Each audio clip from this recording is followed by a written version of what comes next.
Hi guys, I'm Samantha. I'm going to be talking about absolute and local extrema for my video project for AP Calc AB, period 2 app. I'm going to be talking about different applications and different ways of finding absolute and local extrema, so I hope you guys enjoy this video. So first we're going to be talking about absolute extrema. So let's just look at the definition here. This is sort of a condensed version of the book definition. Basically, if there's an absolute maximum at x value c, if f of c is greater than or equal to f of x for all other x on the domain of the function. There's an absolute minimum at c if f of c is less than or equal to f of x for all x on the domain of the function. So this is a pretty simple concept to get. If you look at number 1, the maximum value is 5, the minimum value is -4. That's a very intuitive thing to get. If you just look at it, the highest value is the absolute maximum, the lowest value is the absolute minimum. But if you go into number 2, you'll see that, as the definition states, f of c only has to be greater than or equal to or less than or equal to all other f of x values on D in order for it to be an absolute extrema. So if you look at -4 and 4, the two endpoints of the function, there's going to be two absolute extrema because they have equal maximum values. So going on to number 3, looking at this, there's no absolute maximum because as x approaches 0 from both sides, it goes to infinity. So there can be no absolute maximum there because there's no definite value that is the maximum, although there is an absolute minimum at -5, -4. So now we're going to be talking about the extreme value theorem, which is an application of the absolute extrema idea that we went over previously. So if you look at the definition of the extreme value theorem, basically the condition is solely that f must be continuous on a closed interval AB. And if it is continuous on a closed interval AB, then the function must have an absolute maximum value and an absolute minimum value on the closed interval AB. So unlike, say, the mean value theorem, it doesn't need to be differentiable on the open interval AB. So let's look at a few examples. If you go to the first one, this is a pretty simple application of the extreme value theorem. There's an absolute maximum at C, and even though there's a sharp turn there and it wouldn't be differentiable there, f still has an absolute maximum at C. But if you look at D, there's an absolute minimum there as well. If you go to number 2, the extreme value theorem doesn't apply here because it's not continuous on AB. While there is an absolute minimum at A, if you look at C, there's a hole, there's a removable discontinuity. So at f of c, that would not be a minimum value, because although it seems like it would be, it only approaches the f of c value and doesn't actually attain it. So there would be no absolute maximum on that interval. If you look at number 3, this is a case where there would be no absolute maximum and no absolute minimum. Because at A, which would theoretically be the absolute maximum, there's a hole, there's a removable discontinuity, so it can't actually attain that high value. And if you go to the absolute minimum side, it's not defined at B, and it goes to infinity at B, so therefore there'd be no absolute minimum there either. Now we're going to be talking about local extrema, and the main difference between local extrema and absolute extrema is the concept of the domain. So if you look at absolute extrema, like we talked about before, the maximum value or the minimum value is going to be the highest or lowest value on a certain defined domain. But when it comes to local extrema or relative extrema, it's going to be not across the entire domain, but just near the local extrema. So if there's a local max or a local min at C, then the x values around it would have to be lower or higher than the value at C.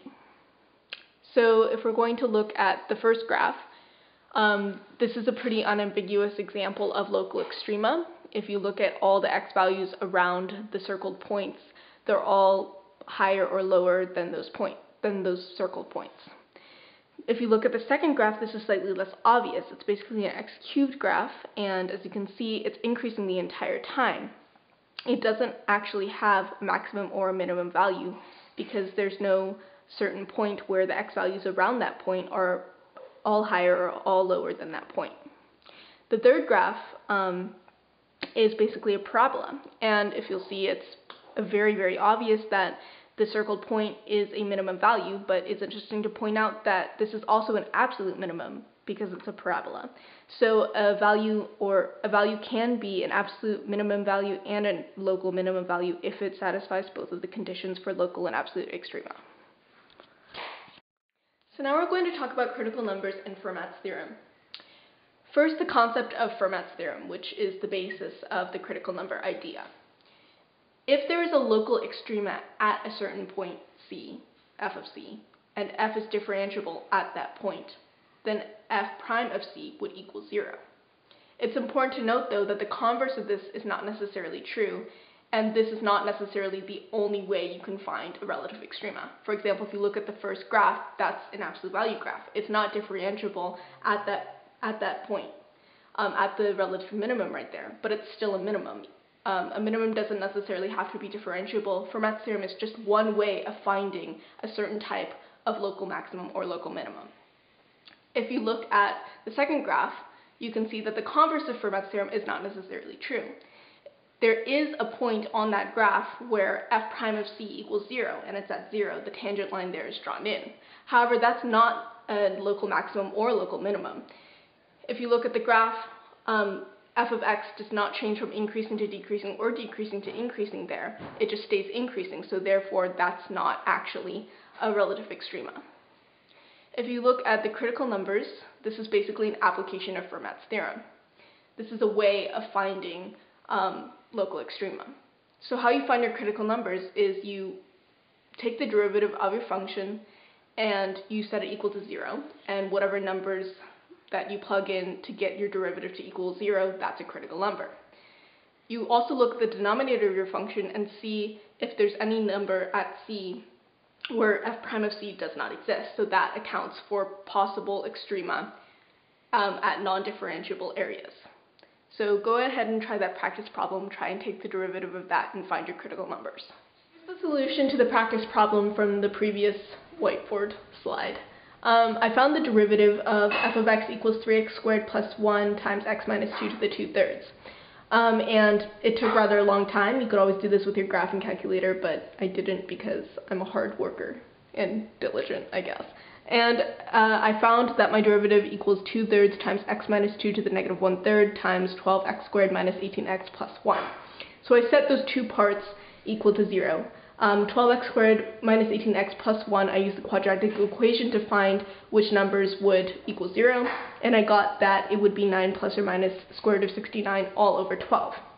For the other part, x minus 2 to the negative 1/3, that would be in your denominator, so the solution to that would be when your derivative would not equal anything, it would not exist. So obviously I found that f prime of x does not exist at x equals 2. Hopefully. So I'm going to be going over the closed interval method, which is a way of finding absolute extrema if a function is continuous over a closed interval. There are a lot of different applications for the stuff we've learned, but that stuff is going to be more later. It's going to be about optimization and the first derivative test and the second derivative test. But right now we're going to focus on the closed interval method. So what you're going to do is you're going to find your critical numbers, test your critical numbers in the original function, test your endpoints in the original function, and then basically just see which value is the largest, which one is the smallest, and those will be your maximum and your minimums for that interval.